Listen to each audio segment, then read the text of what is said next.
Marshall Peak, Kabanata 5021. Ang matandang luya ay mas maanghang. Ang Blue Sky Pass ay tumutugma sa teritoryo ng Men-Exi Royal Lord.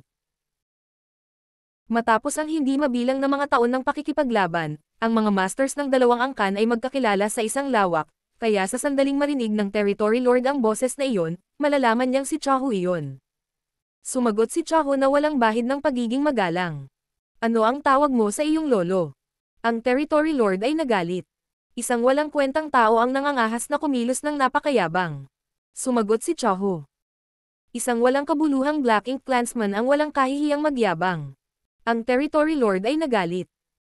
Maaga o huli, papatayin ko ang lahat ng tao ng iyong Blue Sky Pass, punatin ang iyong puso, at magpapalimos sa iyo para sa kamatayan.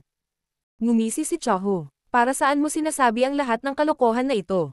Itago mo ito para pagtatapos ng ating laban. Sa sandaling ang mga salita ay lumabas sa kanyang bibig, siya ay biglang naging isang stream ng liwanag at sumugod patungo sa isang espasyo sa kawalan, hinampos ang isang kamao ng napakalakas na naging sanhi ng panginginig ng espasyo. Isang itim na anino ang lumitaw, nagmamadaling umatras. Gayunpaman, tinamaan pa rin siya ng kamao at nagpakawala ng ungol. Nagulat ang Territory Lord, hindi inaasahan na si Chahu ay talagang lilipat dito. Sa katunayan, sa gayong mga labanan, ang mga masters na tulad nila ay karaniwang magsisilbing isang deterrent. Bihira silang mag-away ng personal dahil alam ng lahat na wala naman talaga silang magagawa sa isa't isa sa labanan. Sa parehong grado, ang mga tao sa pangkalahatan ay bahagyang mas malakas kung ihahambing sa Black Ink Clan, ngunit ang pagkakaibang ito ay naging mas kaunti at hindi gaanong malinaw kapag mas mataas ang paglilinang ng isang tao. Kapag ang isa ay nakarating sa 8th grade Heaven Opening Realm o naging isang Territory Lord, ang pagkakaibang iyon ay naging medyo limitado, at pagdating sa Royal Lords at 9th grade Old Ancestors, sila ay karaniwang pantay-pantay. Higit pa rito, nalampasan ng mga Territory Lords ang mga 8th grade Masters ng isa sa labanang ito, at ang kalamangan na ito sa mataas na antas ng kapangyarihang panlaban ay sapat na upang hadlangan ang 8th grade humans na gumawa ng anumang padalos-dalos. Kapag inatake lang ng Black Ink Clan Army ang Blue Sky Pass, magkakaroon ng pagkakataon ng 8th grade humans at ang Territory Lords na direktang magkaharap. Kaya, walang paraan na ang Territory Lord na ito ay maaaring umasa na si Chahu ay talagang gagawa ng hakbang. Hindi lamang siya, ngunit ang marahas na pagbabago-bago ng enerhiya ay biglang sumabog sa dalawang iba pang mga lugar sa kawalan. Ito ay maliwanag na sina Luan at Exi Shuping ay sumali din, na pinilit na palabasin ang Territory Lords sa pagtatago. Maglakas loob ka ba? Galit na galit ang Territory Lord matapos kumain ng kaunting kawalan mula sa biglaang pag-atake ni Chahu. Bago pa man siya makatapos magsalita, ang kanyang mga salita ay pinutol ni Chahu, na humagalpak ng tawa. Hinihintay mo pa rin si Zufang. Nakalimutan kong sabihin sa iyo, ngunit patay na si Zufang. Natatakot ako na hindi siya darating ngayon. Ano? Nagulat ang Territory Lord sa kanyang mga sinabi, ngunit agad niyang pinabulaanan. Kasinungalingan. Siya ay likas na ayaw maniwala sa mga salita ni Chahu. Pagkatapos ng lahat, si Zufang ay isang Territory Lord tulad ng kanyang sarili, kaya paano siya maaaring mamatay ng ganoon lang? Pagkatapos ng lahat, nakita niya si Zufang isang buwan lang ang nakalipas. Akala niya ay sinusubukan lang siyang iling ni Chahu sa isang nakakatakot na bluff, ngunit sa sumunod na sandali, nagbago ang kanyang ekspresyon nang ibinaling niya ang kanyang ulo upang sulyapan ang partikular na human worship. Binigyan niya ng pansin ang pagganap ng human worship na ito sa lahat ng oras na ito, at dahil sa hitsura nito kaya bumagsak ang linya ng depensa ng Black Ink Clan, kaya ang Territory Lord na ito ay nag-aalaga ng matinding pagkamuhi para sa Dawning Light. Hindi ang espesyal na worship mismo ang nakakuha ng kanyang atensyon sa sandaling ito, ngunit sa halip ay ang maliit na figure na nakatayo sa harap ng deck nito, na may hawak na nakaguhit na busog. Sa sandaling lumipad ang bawat gintong liwanag, isang Black Ink Clansman ang tiyak na magdurusa. Itinoon ng Territory Lord na ito ang kanyang paningin ng lubusan upang makita ang mabibigat na kalat ng mga sagabal at laking gulat niya nang sa wakas ay naaninag niya ang mukha ng maliit na figure. Ang taong babaeng iyon. Hindi ba siya ang pinahahalagahang Black Ink disciple ni Zufang? Kahit na ilang beses pa lang niya nakita ang binatang human woman, naalala siya ng Territory Lord na ito. Ito ay dahil ang taong babaeng ito ay napakalakas at pinahahalagahan din ni Zufang. Ngunit paano siya makikita sa panig ng mga tao at papatayin pa ang kanilang mga Black Ink Clansmen? Para sa isang sandali, ang mga iniisip ng Territory Lord ay magulo.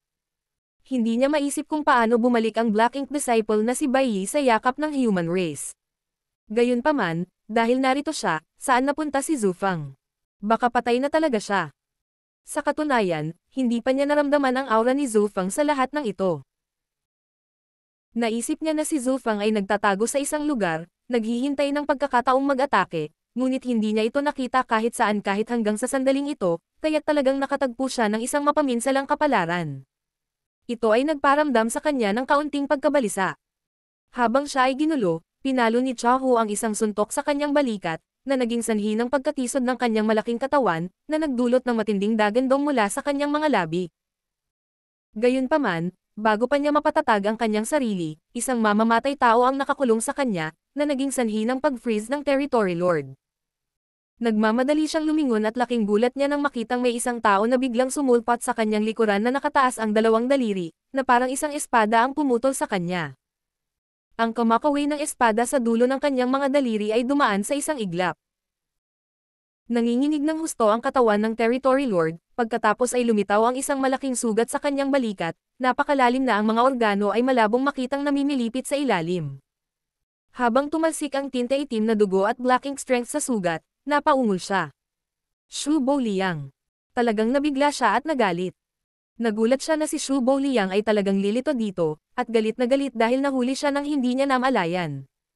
Ang isang palihim na pag-atake mula sa isang 8th grade Heaven Opening Realm Master ay hindi dapat maliitin.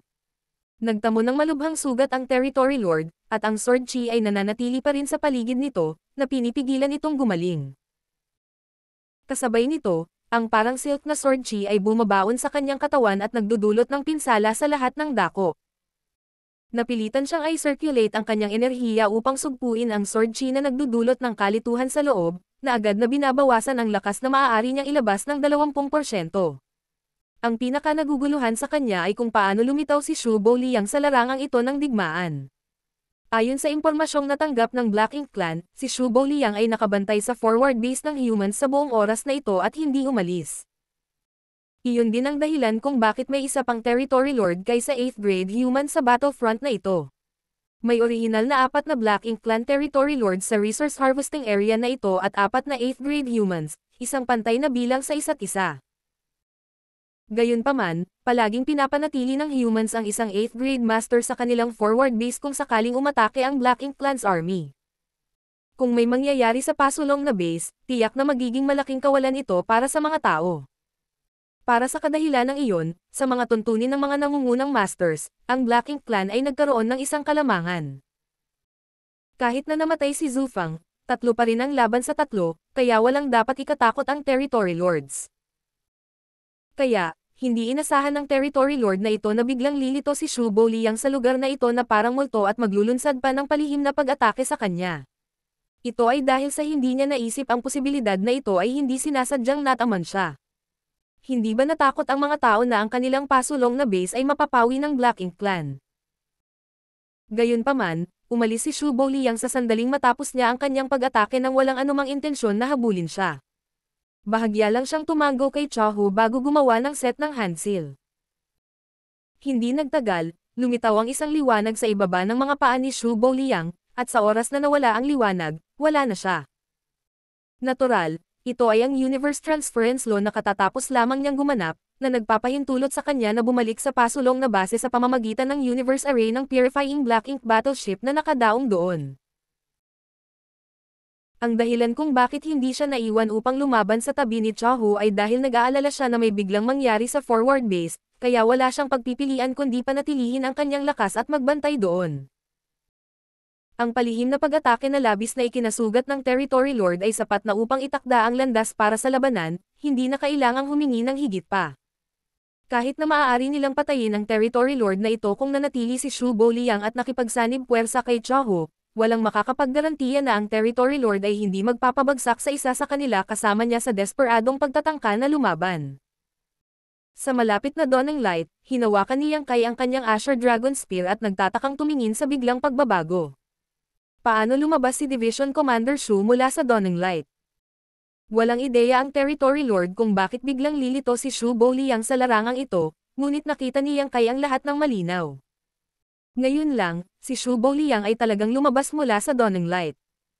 Ang mga oras ay sumiklab kasabay ng mga malalakas na pagsabog sa buong magulong larangan ng digmaan, kaya karaniwang walang nakapansin ng dagdag na 8th grade master na nahalo sa mga tao hanggang sa huli na. Hinawi ni Fang Ying ang kanyang espada sa kanyang harapan at huminga sa pagitan. Ilang araw ang nakalipas, iniwan ni Division Commander Shu ang kanyang imprint sa Dawning Light's Universe Array. Nagulat muna si Yang Kai bago ngumiti. Ang matandang luya ay talagang mas maanghang kaysa sa batang luya. Iniwan na ni Shu Liang ang kanyang imprint sa Dawning Light's Universe Array, kaya natural niyang magagamit ito para makarating sa battlefield sa isang iglap, gumawa ng sneak attack sa Territory Lord, at pagkatapos ay bumalik sa forward base sa pamamagitan ng Universe Array doon. Ang kanyang sneak attack ay talagang matatawag na masterstroke. Marahil kahit na ang mga tao sa pasulong na base ay walang ideya na si Shu Liang ay tumawid sa layo na 1 bilyong kilometro sa napakaikling panahon at pumunta rito upang makapagdulot siya ng malubhang pinsala sa isang Territory Lord. Upang isipin na ang Universe Array ay maaaring gamitin ng ganito, naramdaman niyang kay na lumalawak ang kanyang mga abot tanaw. Matapos ay compose ang sarili, tumingin siya sa maraming Black Ink clansmen sa harapan niya. Pagkatapos, itinulak ni Yang Kai ang kanyang sibat pasulong at umatake. Sa mataas na antas ng larangan ng digmaan, sina Luan at Exi Shuping ay nakaharap sa isang Territory Lord ng kanilang sarili.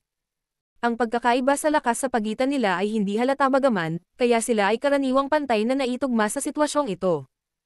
Hindi maaaring ibagsak ng magkabilang panig ang isa.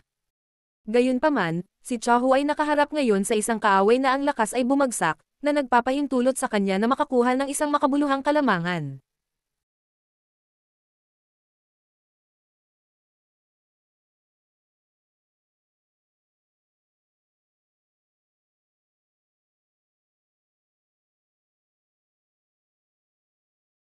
Sa ilalim ng gulo ng pag-atake ni Chahu, ang Territory Lord na ito ay maaari lamang ipagtanggol ang kanyang sarili ng hindi makaganti. Ang dalawa sa kanila ay orihinal na magkatulad sa lakas, ngunit pagkatapos na makaranas ng matinding suntok mula kay Shu Liang, ang Territory Lord na ito ay napilitang ilihis ang ilan sa kanyang lakas upang sugpuin ang kanyang mga pinsala, kaya paano siya magiging katapat ni Chahu?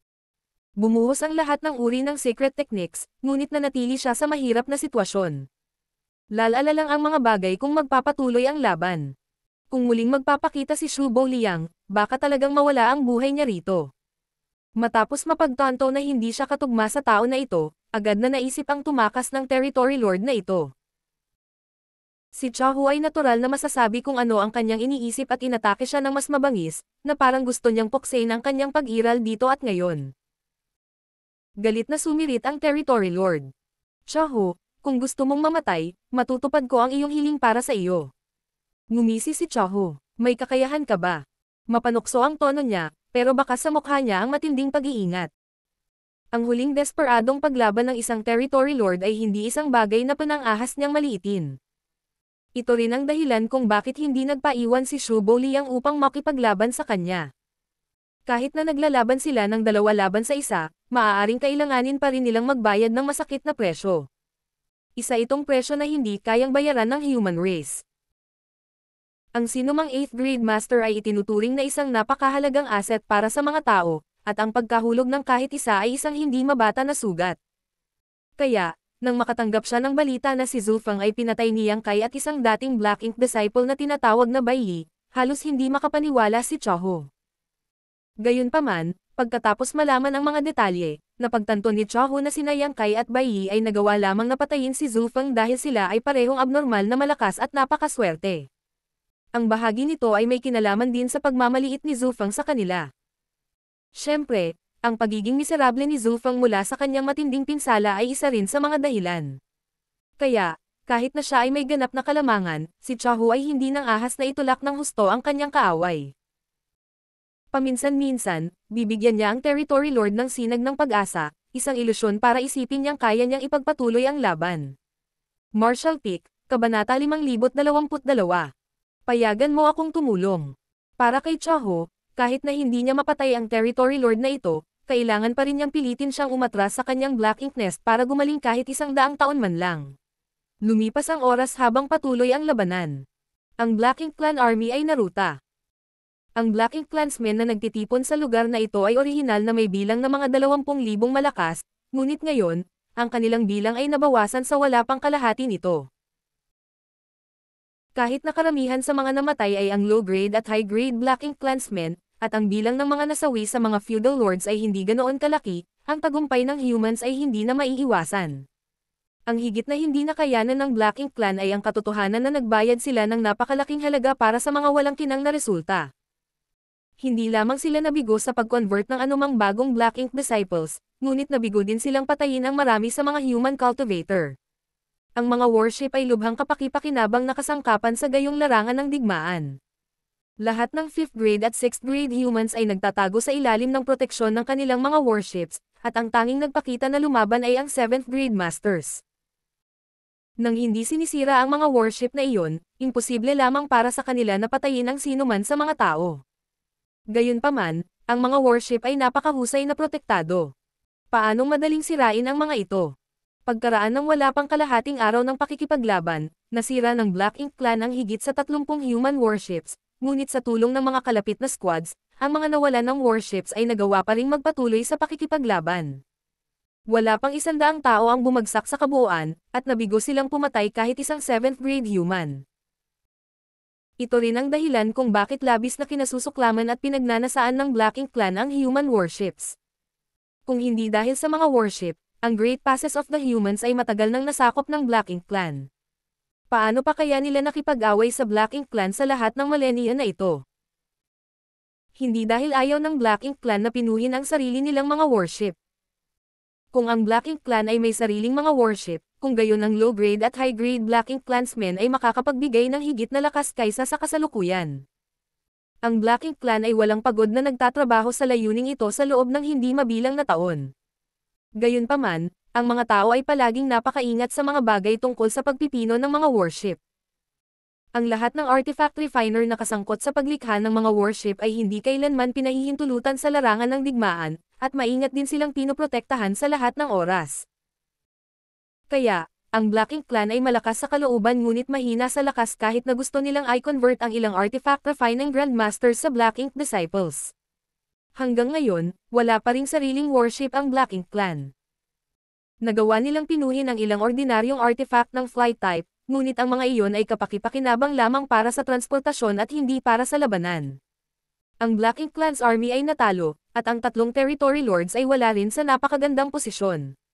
Natural, hindi na kailangang banggitin ang kalaban ni Chahu, na halos hindi makapigil sa pananakit ng una. Ang mga kalaban ni Exi Shuping at Luan ay nakapagpabalik-balik sa kanila, ngunit wala pa rin silang kapangyarihang gawing pabor sa kanila ang sitwasyon at walang pagpipilian kundi panoorin kung ang kanilang army ay nawasak. Sa pangunguna sa kanya ni Chahu, sinadya man o hindi, maraming malalaking sugat ang nadagdag sa katawan ng Black Ink Clan Territory Lord, bawat isa sa kanila ay may sapat na lalim na nalantad ang buto. Ang dugo ng Black Ink ay umaagos mula sa mga sugat na iyon, at ang kanyang aura ay wala na sa pinakamataas. Nang makitang sandali na lamang bago mapuksa ang kanyang hukbo, wala nang pagnanais na manatili pa ang Territory Lord na ito. Isang malakas na suntok ang ginawa niya habang pilit na tinitiis ang pag-atake ni Chahu, na pilit siyang pina-atras at binibigyang daan ang sarili para makatakas. Gayunpaman, sa sandaling iyon, isang pagalit na aura ang biglang sumara sa kanya at isang nagliliyab na liwanag ang bumaril patungo sa kanya na parang kidlat mula sa isang lugar sa kawalan. Hindi napigilan ng Territory Lord na makaramdam ng paninikip ng kanyang balat, at habang iniikot niya ang kanyang ulo sa takot, nakita ng kanyang mga mata ang isang pag-atake na kahawig ng isang pares ng mga pakpak na mabilis na lumalawak sa kanyang harapan. Sa deck ng Dawning Light, ang mga mata ni Bai Yi ay nagningning ng kakaibang liwanag habang ang figure ng Territory Lord ay naaninag sa kanila. Dahan-dahan niyang ibinaba ang kanyang busog at hingal na hingal, ang kanyang mukha ay tila kasing putla ng isang papel. Maliwanag, siya ang may pananagutan sa biglaang pag-atake. Bagamat hindi siya umalis sa warship tulad ni Yang Kai at ng iba pang 7th grade masters at nakatayo lang sa busog ng Dawning Light, inaalalayan sila ng kanyang mahusay na archery, mayroon pa ring hindi bababa sa 100 feudal lords na namatay sa kanyang mga kamay pagkatapos ng kalahating taon. Araw ng labanan. At, sa suporta ng kanyang mga arrow, nagawang patayin ni Yang Kai at ng iba pa ang sarili nilang mga kalaban ng walang takot. Maaaring isang tao lang si Bai Yi, ngunit ang pagsasama niya ay nagpapataas pa rin ng kabuuang lakas ng Dawn Squad ng higit sa 10%. Ang matagal na paggamit ng mga diskarte sa archery ay isang malaking pag-ubos ng lakas ni Bai Yi, lalo na ang kanyang huling pag-atake na malinaw na isang napakalakas na secret technique na mas nakakapagod kaysa sa kanyang mga naunang strike. Maging si Shu Booliang ay nahuli na hindi handa sa pag-atake na ito at nasugatan dahil dito, kaya walang paraan na makalaban ang matinding sugatang Territory Lord kapag siya ay nawalan ng bantay. Ang mga nakabukang pakpak ay bumaon sa dibdib ng Territory Lord sa isang iglap. Siya ay napaungol, ang kanyang boses ay naglalaman ng hindi maitagong galit habang ang kanyang mahina na aura ay bumaba ng isa pang 20%.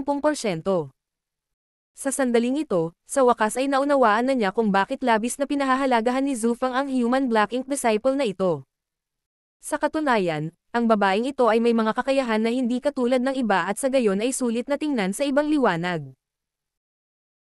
Kahit na wala siyang ibang gusto kundi ang patayin ang babaeng ito na tumambang din sa kanya dito at ngayon para ilabas ang kanyang galit, alam ng Territory Lord na mas mahalaga ang pagtakas mula rito.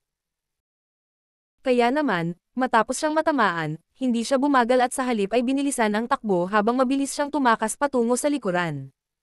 Biglang may lumitaw na figure sa kanyang harapan, na hamarang sa kanyang dinadaanan. Mula sa kanyang pangunawa, natuklasan ng Territory Lord na ang tao na humaharang sa kanyang landas ay nasa 7th grade lamang. Galit na galit siya. Matapos masugitan ng husto ng palihim na pag-atake ni Shu Booliang, hindi niya nagawang talunin si Chaho, pagkatapos ay tinambangan siya ng human girl na iyon mula sa malayo gamit ang kanyang kakayahan sa pag-archery. Wala siyang magawa sa lahat ng mga nakaraang pag-urong, ngunit ngayon, isa pang 7th grade human ang dumating upang harangan ang kanyang daan. Tunay nga, mayroon bang sino man at lahat ang may lakas ng loob na lumapit at pukawin siya ngayon. Iniunat ng Territory Lord ang kanyang palad at ang mayamang black ink strength ay natipon sa isang malaking selyo ng kamay na itim na tinta, na marahas niyang ibinaba sa mayabang na lalaki. Si Chaho, na humahabol sa likod ng Territory Lord, ay namutla at naalarma. Yang Kai, umatras ka. Hindi niya inaasahan na tatakbo si Yang Kai dito mula sa battlefield sa ibaba sa kritikal na sandaling ito at hinarang din pa niya ang Territory Lord sa pagtakas. Sa ngayon, ang Territory Lord ay parang isang mabangis na hayop, kaya kahit na siya ay kailangang mag-ingat kapag kaharap siya, lalo na ang isang 7th grade master tulad ni Yang Kai. Kung si Yang Kai ay sasalubungin ng ilang biglaang kasawian, kung gayon paano ipapaliwanag ni Chaho sa Army Commanders at Old Ancestor kapag bumalik siya. Sa gulat, isang layer ng ambon ng dugo ang lumabas sa katawan ni Chaho. Malinaw na sinusunog niya ang kanyang blood essence para mapabilis ang sarili, sinusubukang pigilan ang pag-atake ng Territory Lord bago ito tumama kay Yang Kai. Gayunpaman, paano siya makakakilos ng mas mabilis kaysa sa pag-atake ng Territory Lord? Nahaharap sa suntok na ito, hindi man lang sinubukan ni Yang Kai na iwasan ito at bumuo na lang ng isang set ng mga handsil.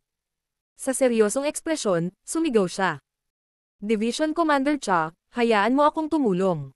Kasunod ng pagbuo ng mga handsil, isang Golden Crow ang sumigaw at isang Great Sun ang sumikat sa kalangitan.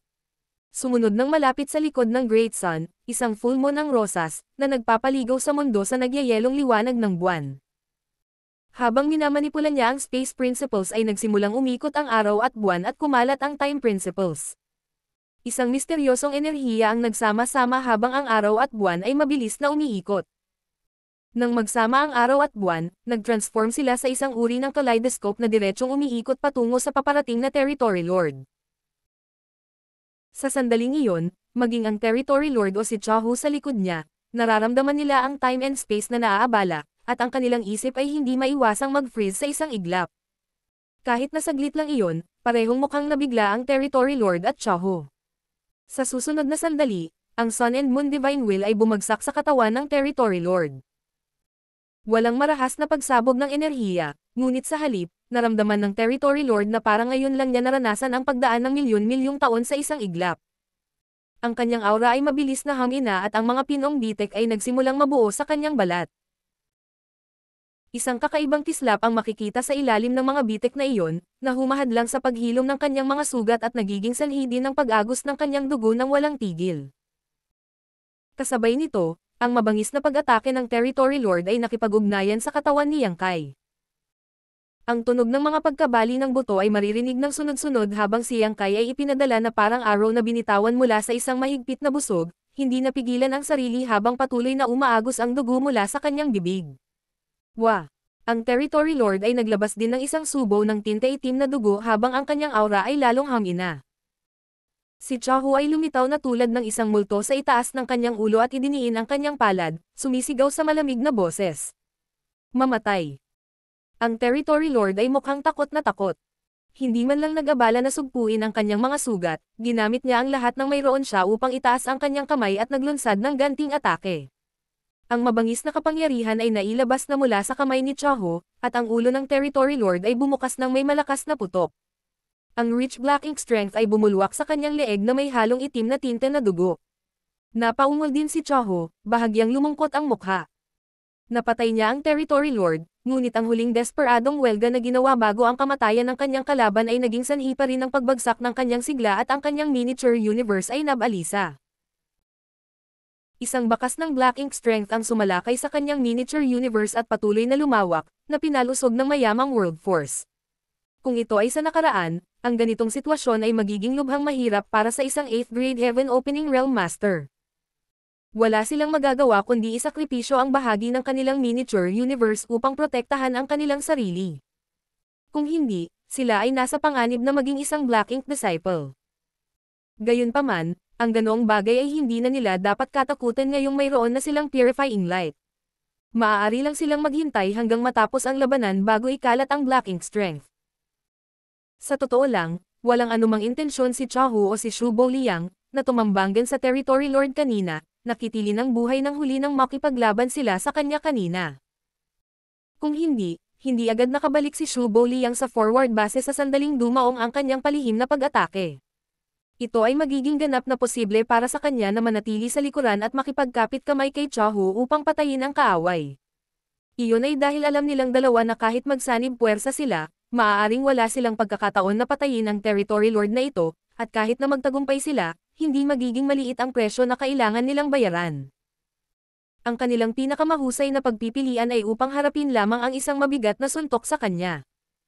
Gayunpaman, sa kritikal na sandali, ginawang posible ng mga aksyon ni Bai Yi at Yang Kai na patayin ang Territory Lord na ito. Araw man ito ni Bai Yi o secret technique ni Yang Kai, silang dalawa ay mas makapangyarihan kaysa sa karaniwang kayang gawin ng 7th grade humans, paulit-ulit na pinatumba ang momentum ng Territory Lord, na lalong nagpulala sa kanyang mga pinsala. Ang dalawang 7th grade ay lumikha ng isang magandang pagkakataon para sa kanya na kung hindi magtagumpay si Chahu, ito ay magiging isang kapinsalaan sa kanilang mga pagsisikap. Gayunpaman, siya ay nasugatan ng desperadong ganting atake na ginawa bago ang kamatayan ng kanyang kalaban, na nagpakita kung gaano kadelikado ang mga labanan sa pagitan ng mga masters sa kanilang antas. Ibinaling niya ang kanyang ulo, tumingin siya sa direksyon ni Yang Kai, bahagyang nag-aalala sa kanyang kalagayan. Ang brat na ito ay direktang tumama mula sa isang Territory Lord, ngunit sana, walang masyadong seryosong nangyari sa kanya. Si Feng Ying ay sumugod na sa tabi ni Yang Kai upang suportahan siya sa sandaling ito at ipinupusok ang mga nagpapagaling na spirit pills sa kanyang bibig. Sa isang iglap ay lumitaw si Chahu sa tabi nilang dalawa at mabilis na sinabi. Kamusta siya? Umiling si Feng Ying na may takot na ekspresyon. Hindi maganda. Nawalan siya ng malay. Inilagay ni Chahu ang kanyang kamay sa palso ni Yang Kai at inilabas ang kanyang divine sense, tinitingnan ang kanyang kondisyon. Hindi rin niya maiwasang sumimangot dahil ang sitwasyon ni Yang Kai ay hindi lamang hindi maganda, ito ay sadyang kakilakilabot. Hindi alam kung ilan sa kanyang mga buto ang nabali, at ang kanyang 5 viscerae at 6 na organo ay nasira din. Maging ang kanyang sigla ay napakahina na parang kandila sa hangin, kumikislap sa kawalan ng katiyakan. Ang sinumang may ganitong mga pinsala ay hindi malayo sa kamatayan. Sa kabutihang palad, si Yang Kai ay nagkaroon ng world spring sa kanyang katawan, kaya ang kanyang miniature universe ay hindi tinatablan ng panlabas na pagkabigla. Kung hindi, ang pag-atake na iyon kanina ay maaaring talagang nagdulot ng ilang uri ng pinsala sa kanyang pundasyon. Martial Peak, Kabanata 5023. Tagumpay. Ibalik mo siya at hayaan siyang gumaling. Utos ni Chahu.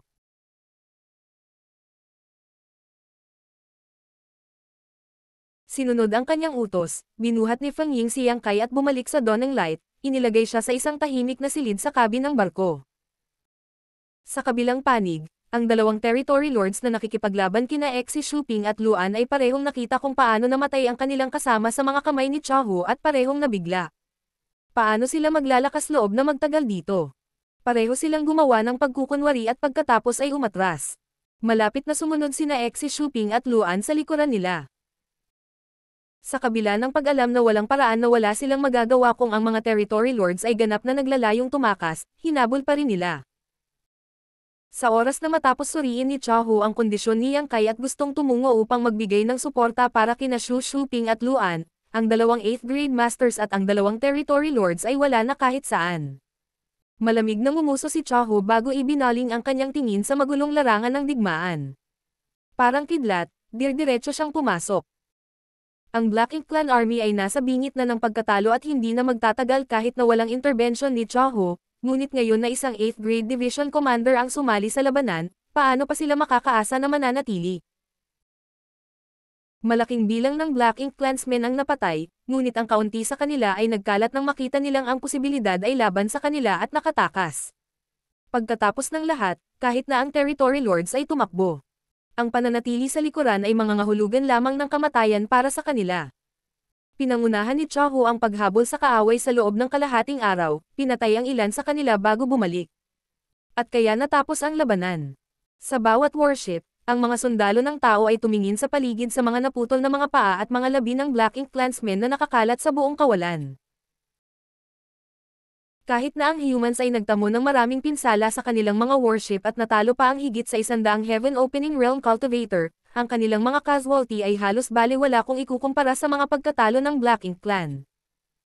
Ang labanang ito ay isang malaking tagumpay para sa mga tao. Umalangaw-ngaw ang mga sigawan habang nagdiwang ang mga tao. Para sa Blue Sky Pass, ang tagumpay na ito ay nangangahulugan na sa wakas ay nasecure na ng Blue Sky Pass ang resource harvesting area na ito, at sa susunod na ilang dosenang taon ay mamimina na nila ito ng mapayapa. Hindi naging madali ang tagumpay na ito at marami sa kanila ang nagbuhos ng dugo upang makamit ang resultang ito. Ang larangan ng digmaan ay nalinis at ang mga nasawi ay binilang. Pagkatapos, sa ilalim ng pamumuno ng 8th grade masters, ang mga warship ay bumalik lahat sa pasulong na base. Sa oras na nagkamalay si Yang Kai, ilang araw na ang lumipas. Nang imulat niya ang kanyang mga mata, nakaramdam siya ng matinding kirot na naging dahilan upang pawisan siya ng buo sa kaunting galaw. Ang kanyang 5 viscera at 6 na organ ay parang nasusunog. Gising na ang squad leader, pumunta ka at ipaalam sa division commanders. Isang boses ang narinig na nagsasabi. Nang tumingin siya, isang pamilyar na figure ang naaninag sa malabo na mga mata ni Yang Kai. Nang lumino ang kanyang paningin, napagtanto ni Yang Kai na si Feng Ying iyon. Sa mga mata na puno ng pag-aalala at kagalakan, nag-aalalang nagtanong si Feng Ying. Squad leader, ano ang nararamdaman mo?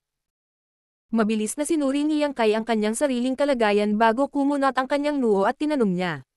Sino ka? Agad na namutla ang mukha ni Feng Ying. Squad leader, ako ito, Feng Ying. Hindi mo ba ako nakikilala?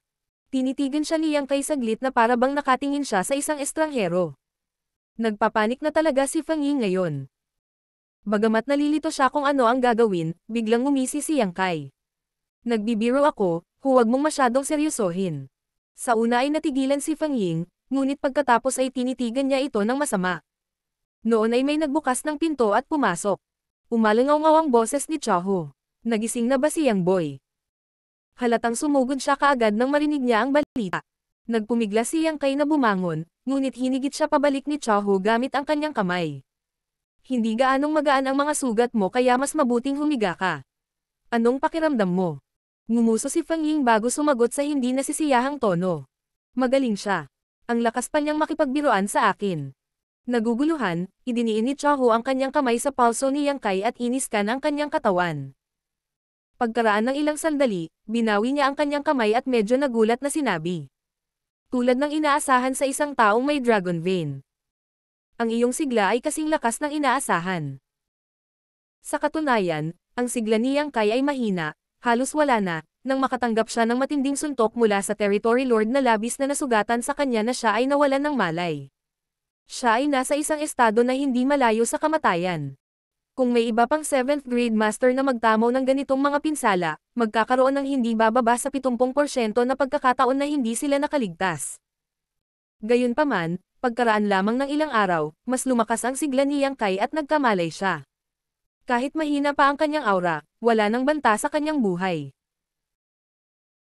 Kinailangan ni Chaho na bumantong hininga sa paghanga na sigurado na, ang mga kakayahan sa pagpapanumbalik ng isang taong may makapangyarihang Dragon Vein ay kakaibang makapangyarihan. Iniisip sa kanyang sarili na hanggat ang batang ito ay hindi dumaranas kaagad ng anumang nakamamatay na pinsala, siya ay makakabawi muli mabilis sa kalusugan.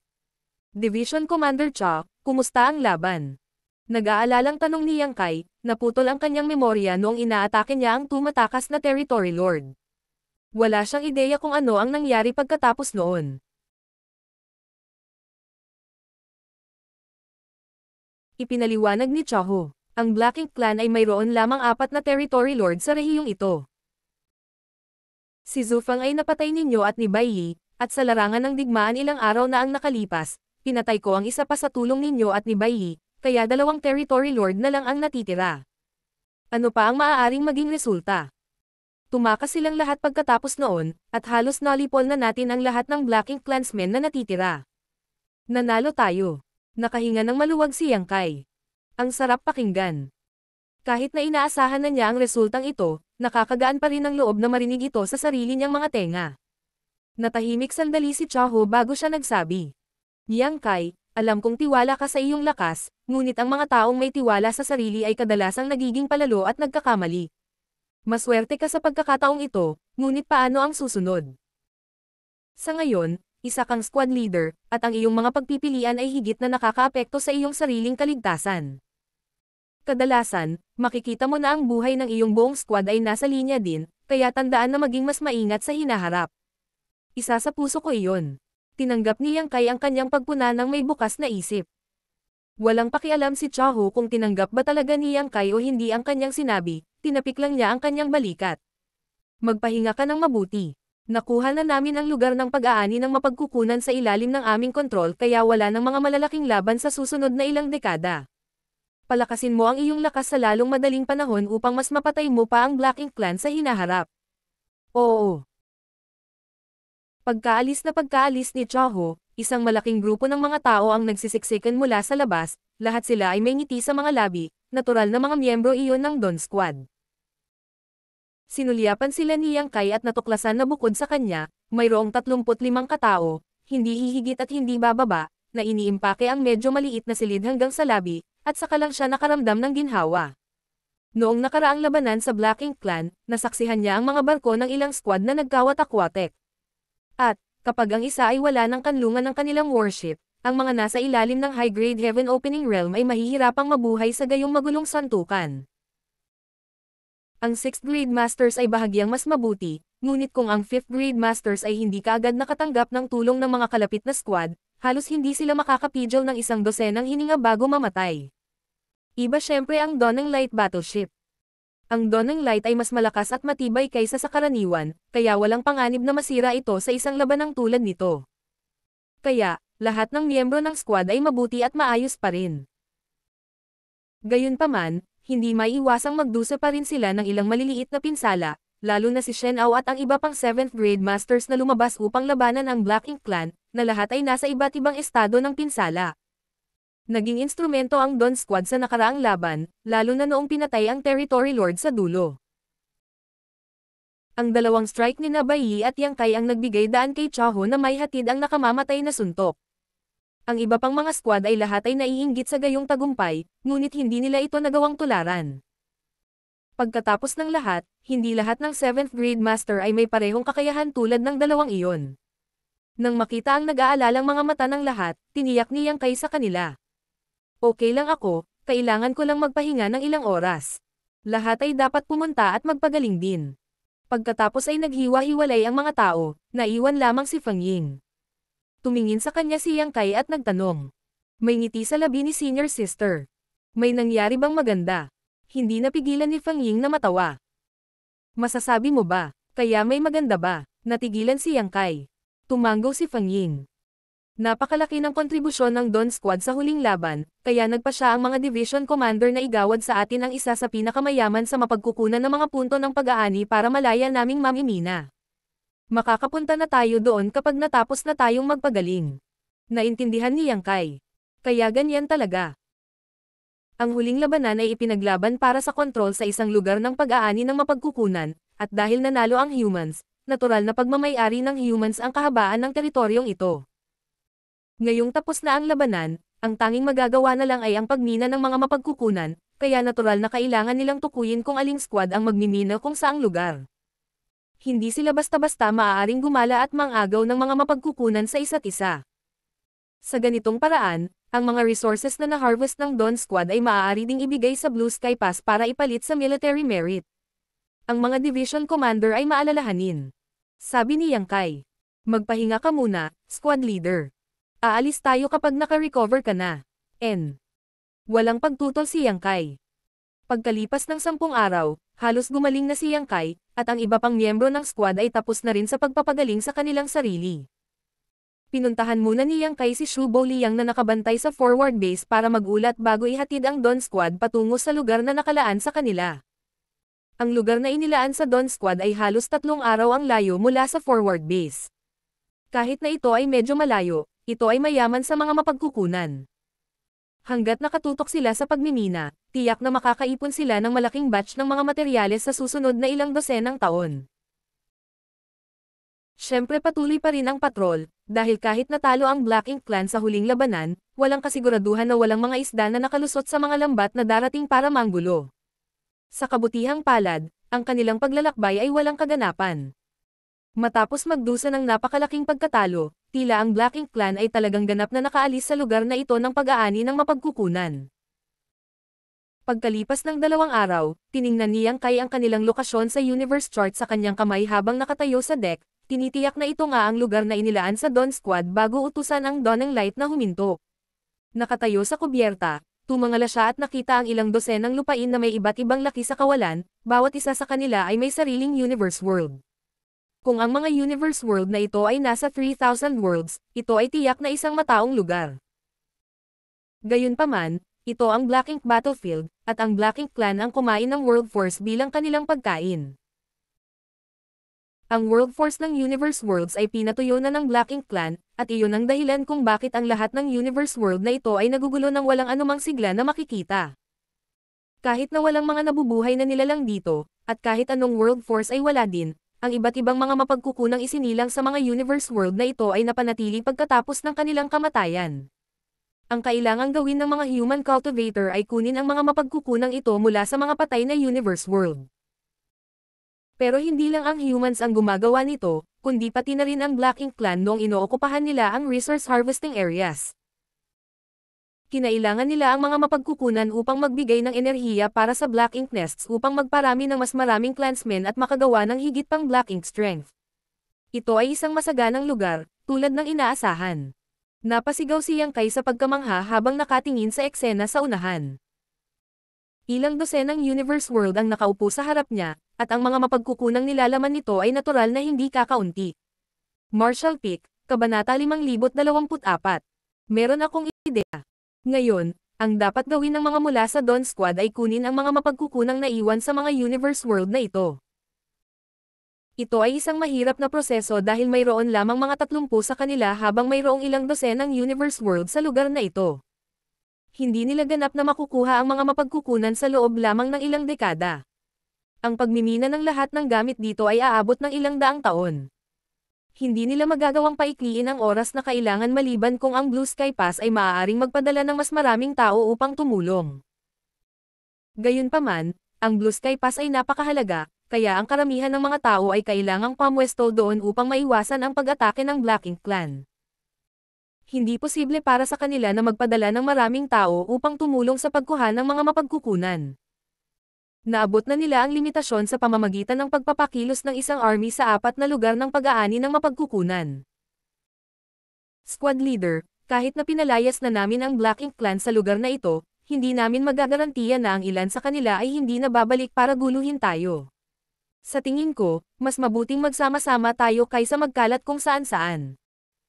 Kung may mangyari man, masusuportahan namin ang isa't isa sa lalong madaling panahon. Nagalok ng mungkahi si Fang Ying, isinasaalang-alang na si Yang Kai ay hindi pamilyar sa mga gawaing ito. Ang ganitong mga insidente ay nangyari noon, kahit na ang posibilidad ay mababa. Gayunpaman, kapag nangyari ito, marami sa kanilang mga miyembro ang maaaring mamatay. Ipaubaya ko ito sa iyong paghuhusga. Tumango si Yang Kai. Sa tingin mo saan tayo dapat magsimula? Pagkatapos tumingin sa paligid, itinuro ni Fang Ying ang pinakamalaking universe world. Magsisimula tayo doon, kung gayon. Tiningnan ko at nakita ko ang mga bakas na nagmumungkahi na ang Black Ink Clan ay nagmimina doon dati. Sa kasong iyon, dapat mayroong maraming mapagkukunan sa universe world. Tingnan natin, kung gayon. Iwinagayway ni Yang Kai ang kanyang kamay, pagkatapos ay tinungo ng Dawn ng Light ang universe world na iyon. Ilang sandali pa, dumaong ang Dawn ng Light sa isang tigang na bundok. Pagkatapos tumingin sa paligid, napagtanto ni Yang Kai na ang universe world na ito ay tiwangwang at walang anumang sigla. Hindi lamang walang buhay na nilalang, ngunit wala rin kahit katiting na halaman. Ang world force of the universe worlds on the Black Ink battlefield ay sinipsip ng tuyo ng Black Ink Clan. Ang universe world na walang world force ay parang punong walang ugat o ilog na walang pinanggagalingan. Inaasahan na hindi sila mabubuhay. Talagang may ilang bakas sa lugar na ito na nagmungkahi na ang Black Ink Clan ay nakakuha ng mga mapagkukunan dito dati. Ang isang pulutong ng mga lugar ay lumitaw na wasak sa universe world. Ang tanawin ay nagpaalala kay Yang Kai ng Black Prison. Ang Black Prison ay puno rin ng mga materyales, ngunit lahat sila ay nakatago sa Ore Stars. Maraming tao ang kailangang magmina ng Black Stones mula sa Ore Stars at gamitin ang World Force para tunawin ang Black Stones para kumuha ng iba't ibang materyales. Kadalasan, kahit na ang isang tao ay nagsusumikap, wala pa ring isang bagay sa loob ng isang piraso ng Black Stone. Kahit na may gantimpala, ang grado ng materyal na makukuha nila ay nakadepende sa kanilang swerte. Ang pagkuha ng mga materyales sa Black Prison ay parang pagsusugal. Kung ang isa ay mapalad, madali silang makakakuha ng 6th grade, 7th grade, o kahit 8th grade na materyal. Kung ang isa ay malas, walang anumang bagay para sa kanila. Dati, upang harapin ang Royal Lord na nakulong sa Black Prison, lahat ng Cave Heavens at Paradises ay nagsanib puwersa at nagpakilos ng maraming lakas tao. Ginugol nila ang 100 taon sa pagmimina ng lahat ng Ore Stars sa Black Territory upang masira ang pagsupil ng Super Array para magkaroon sila ng panghuling labanan laban sa Royal Lord. Ang mga materyales na nakuha sa panahong iyon ay hindi makalkala. Ang mga materyales na iyon ay lahat ay nahulog sa mga kamay ng mga mula sa Voidland at High Heaven Palace. Maaaring sabihin na ang Cave Heavens at Paradises ay nagtrabaho ng libre para sa kanila. Kung hindi, dahil sa Voidland, High Heaven Palace, at available na lakas tao ni Luan Baifeng, hindi nila ganap na makukuha ang mga materyales sa Black Territory kahit na gumugol sila ng libu-libong taon sa paggawa nito. Ito ay isang malaking pagpapala sa puwersa ni Yang Kai. Sa sinabi nito, si Yang Kai ay nakulong sa core ng Black Prison kasama ang isang Royal Lord sa loob ng 100 taon. Ang mga materyales mula sa Black Territory ay makikita bilang kabayaran para sa kanyang mga pagsisikap mula sa Cave Heavens and Paradises. Ngayon, ang Universe World sa Resource Harvesting Area na ito ay esensyal na walang pinagkaiba sa Ore Stars in Black Territory, bukod pa sa katotohanang walang Black Stones. Ang mga mapagkukunan na kanilang nakuha ay kung ano ang kanilang nakuha, at walang swerte ang kailangan. Habang inaalala ni Yang Kai ang Black Territory, isang ideya ang biglang pumasok sa isip ko. Noong nakaraan, para matulungan ang mga nasasakupan ni Luan Baifeng na mamimina ang Ore Stars ng may kapayapaan ng isip, gumawa siya ng artifact na maaaring ilipat ang Ore Stars sa malalayong distansya, ang Void Yin Yang Mirrors. Ang sitwasyon sa Black Territory ay katulad ng kinakaharap niya ngayon. Habang si Yang Kai ay nalilito sa sarili niyang pag-iisip, narinig niya si Fang Yin na nagsabi. Squad Leader, may panuntunan sa Inner Sanctum. Ang sinumang kumuha ng mga mapagkukunan ay maaaring gamitin ang mga ito ayon sa gusto nila hanggat ito ay para sa kanilang sariling paglilinang. Kapag may dagdag na mapagkukunan lamang dapat silang ibigay sa War Materials Hall. Pinakamahalaga, hindi natin may tatago sa ating sarili ang mga labis na mapagkukunan.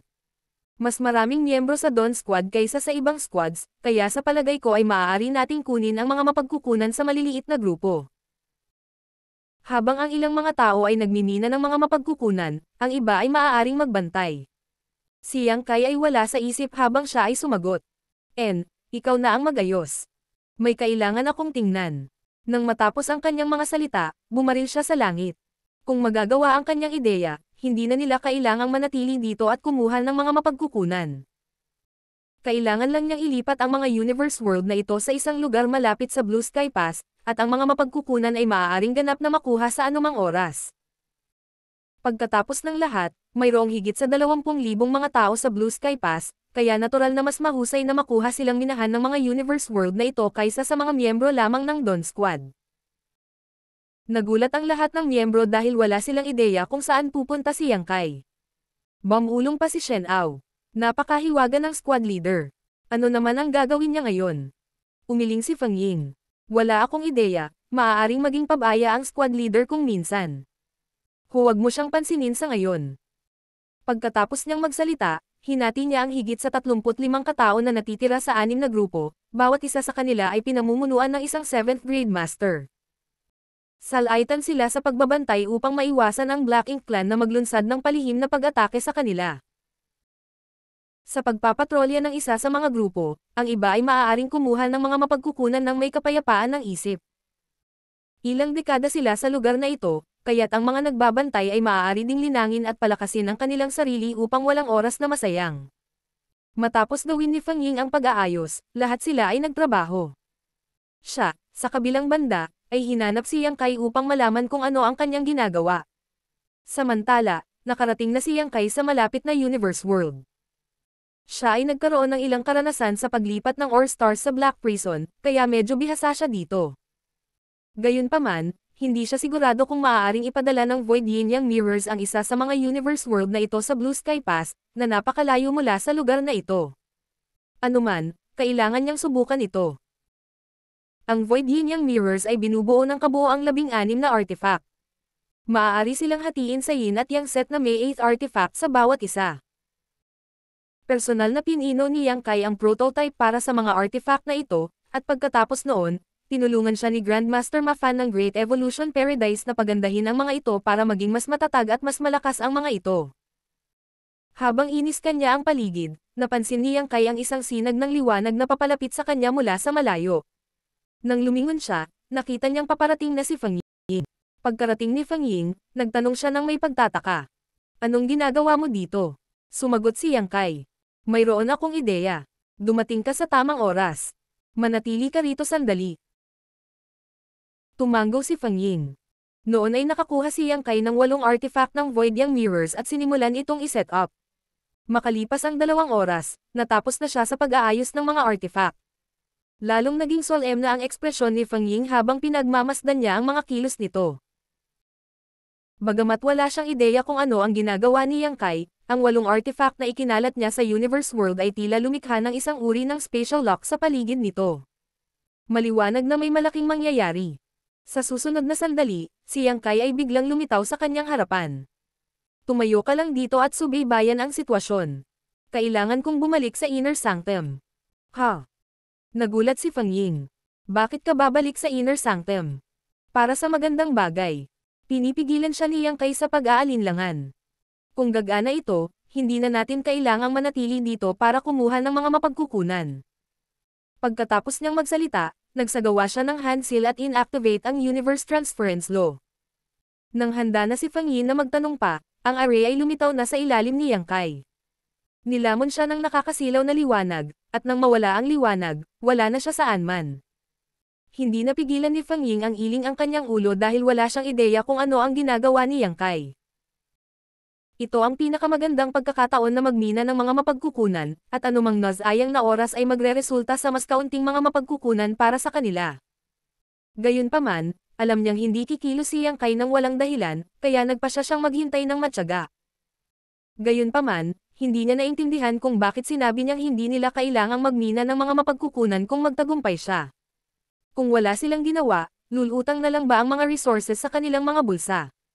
Pansamantala, lumitaw ang figure ni Yang Kai sa prototype na Purifying Black Ink Battleship sa Blue Sky Pass. Ang iba pang Great Passes ay mayroon lamang 4 na Purifying Black Ink Battleships ayon sa pagkakabanggit, na nakatalaga kasama ang kanilang Eastern, Southern, Western, at Northern Army. Tanging ang Blue Sky Pass ang may 5 battleship. Iyon ay dahil ang prototype ng Purifying Black Ink Battleship ay nilikha sa lugar na ito. Ang Purifying Black Ink Battleships na ginawa sa ibang pagkakataon ay namodelo lahat sa una. May 4 na resource harvesting area ngayon, at bawat isa ay may Purifying Black Ink battleship. Ang unang Purifying Black Ink battleship ay nanatili sa Inner Sanctum para magamit ito ni Yang Kai para madaling makagalaw. Pagkatapos lumabas sa battleship, dumiretso si Yang Kai sa Western Army Headquarters. Pinangangasiwaan ni Zhong Liang ang mga gawaing may kinalaman sa trabaho nang makita niyang si Yang Kai ay dumaong sa malapit at nagtanong ng may pagtataka. "Brat, anong ginagawa mo rito? Hindi ba dapat nasa 4th forward base ka?" Habang nagsasalita siya, bahagyang nagbago ang kanyang ekspresyon. "May nangyari ba doon?" Nagulat si Yang Kai at nagtanong. "Wala ka bang natanggap na impormasyon mula roon, Army Commander?" Sagot ni Zhong Liang. "Siyempre meron. Huling narinig kong matagumpay mong nasakop ang lugar na iyon." Tumango si Yang Kai. "Talaga? Kinukuha nila ang mga mapagkukunan doon ngayon." Nakahinga ng maluwag si Zhong Liang. "Tinakat mo ako. Akala ko may nangyari na. Dahil nasakop mo na ang lugar, hindi ba dapat ay minahin mo ito?" "Bakit ka bumalik?" Sumagot si Yang Kai. "Hindi ko maipaliwanag ng malinaw ngayon. Mangyaring samahan ako palabas ng Inner Sanctum, Army Commander. Kung ang bagay na ito ay matagumpay, ito ay magiging malaking pakinabang sa ating lahat." Napakunot ang noo ni Zhong Liang. "Anong ibig mong sabihin?" Umiling si Yang Kai. "Hindi magiging kapaki-pakinabang na pag-usapan ito kung nabigo ito. Gayunpaman, kung ito ay magtagumpay, magagawa mong obserbahan ito ng personal." "Paano ka nagkaroon ng lakas ng loob na kumilos ng misteryoso sa harap ko?"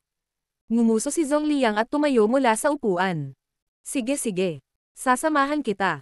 Kung ibang tao ang nagsasalita, pinapaliwanag muna ni Zhong Liang ang lahat. Bilang isang army commander, napuno siya ng trabaho, kaya't wala siyang oras na sayangin. Gayunpaman, kung isasaalang-alang ang nakakagulat na mga tagumpay na nagawa ni Yang Kai sa paglipas ng mga taon, at ang katotohanan na ang pagkamatay ng 2 territory lords sa 4th forward base ay may kinalaman sa kanya, nagpasya siyang maging mas matyaga. Hindi nagtagal, umalis sila sa Blue Sky Pass at nakarating sa walang laman sa labas. Tumingin si Zhong Liang sa paligid at kumunat ang noo. "Ano ang gusto mong makita ko? Pwede mo na akong ipakita ngayon." "Pakiusap, bigyan mo ako ng sandali, Army Commander." Sagot ni Yang Kai, pagkatapos ay sinimulang iset up ang Void Yin Mirrors.